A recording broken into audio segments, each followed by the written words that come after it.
Ibn Sina, or his full name is Abu Ali al-Husain bin Ibn Abdullah Ibn Sina, and he was well known as Avicenna in the Western world. He was born in 980 near Bukhara, Iran, which is well known as Uzbekistan today, and he died on 1037 at Hamadan, Iran.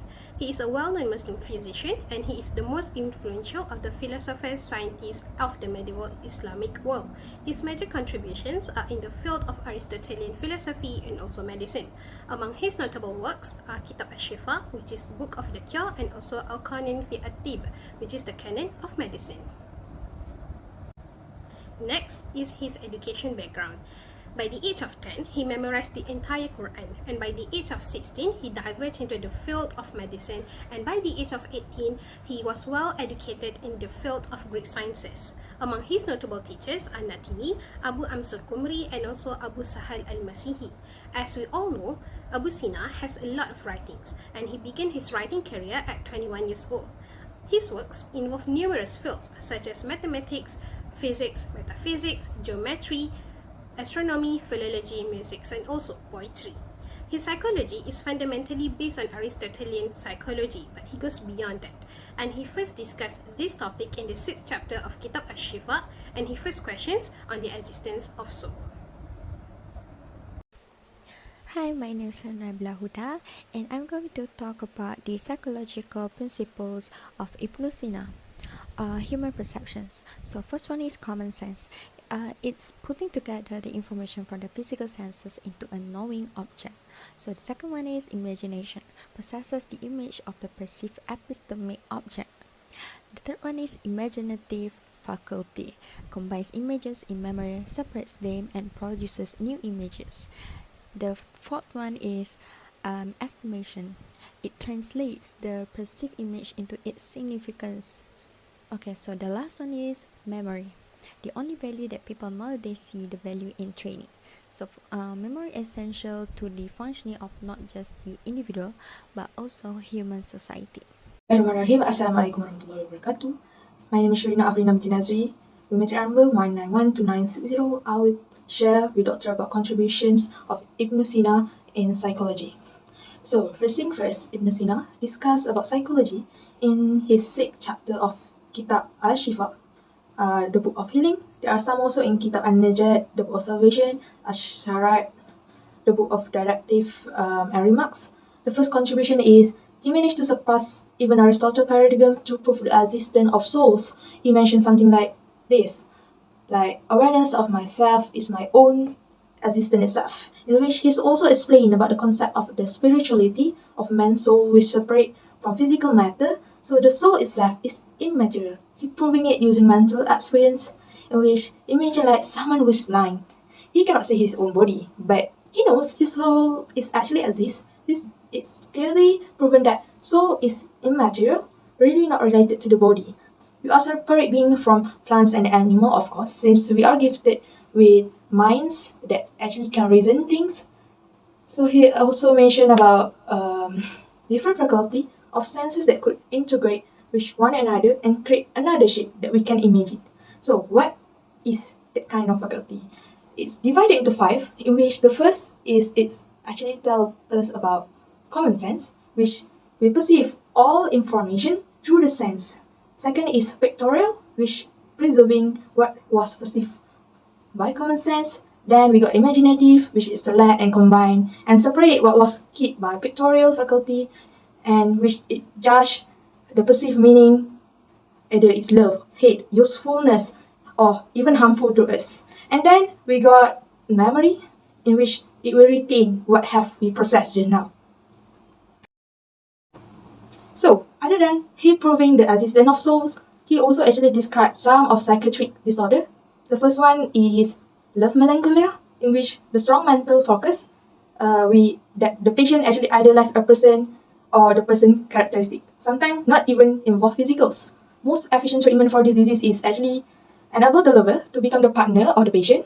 But if it not legally possible, then let the patient engage with someone who will actually strive to make the patient hate the person that the patient inquiry is. Maybe like the lover need to tell the patient some of the ugly stories about the patients, and maybe use some drug for melancholia, of course. If the lover is quite smart, they can even belittling or ridicule of his beloved and presenting that the patient is actually acting ridiculous and acting like he is madness for delusioning that the patient, the one who the patient admire is actually will like her back, like the patient back. And make sure that the patient actually not listening to the songs that talk about living or parting ways, because it is actually discouraged for the patients with love melancholy.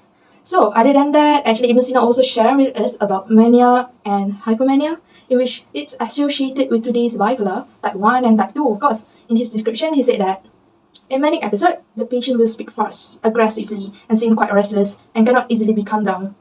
While in hypomanic episode, the patient will seem calm and less talkative, like someone who have no energy.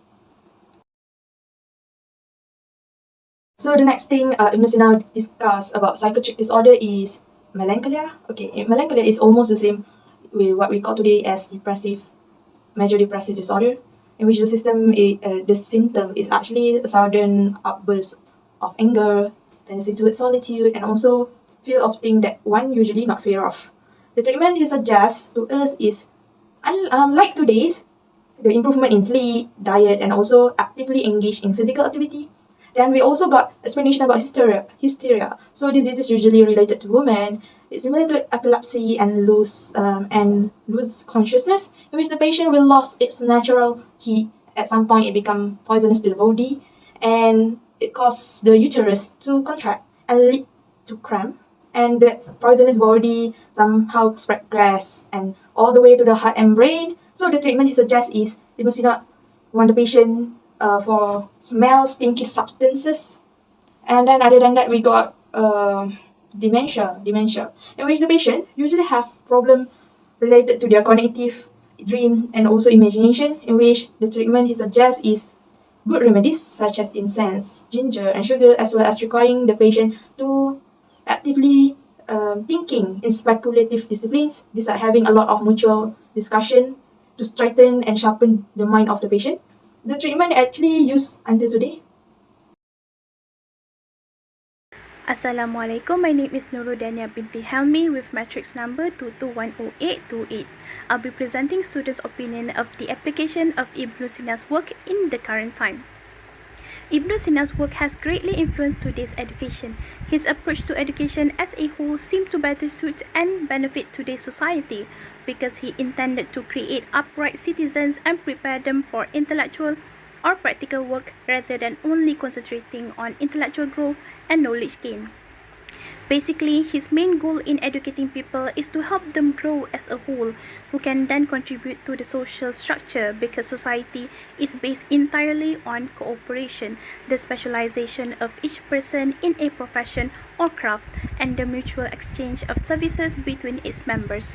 Thus, his aims are very much in line with what modern society needs to attain general progress, making his philosophy highly applicable today.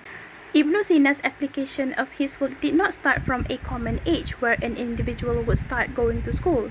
Instead, he starts from when a baby was born, since he felt that a happy childhood in terms of physical, mental, and moral health will enable the child to go through education much easily with success in the future.